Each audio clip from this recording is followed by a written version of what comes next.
बाळकृष्ण नंदा घरी आनंदल्या नरनारी. गावातल्या लोकांनी आनंद झाला, गुढ्या उभारल्या, तोरणं बांधायला सुरुवात केली आणि भगवान श्रीकृष्ण परमात्म्याने हळूहळू रांगायला सुरुवात केली. तळवे तळे हात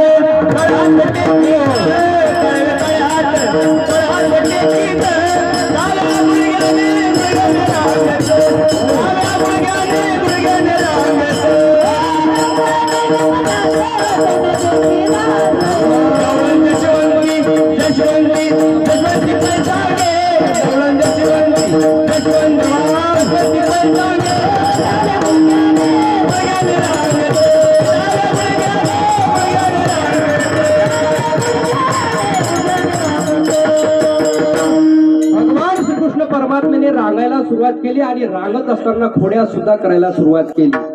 भगवान श्रीकृष्ण परमात्मा खोड्या करायचे आणि लहान मुलगा असला तर खोडा करतो. कितीही खोड्या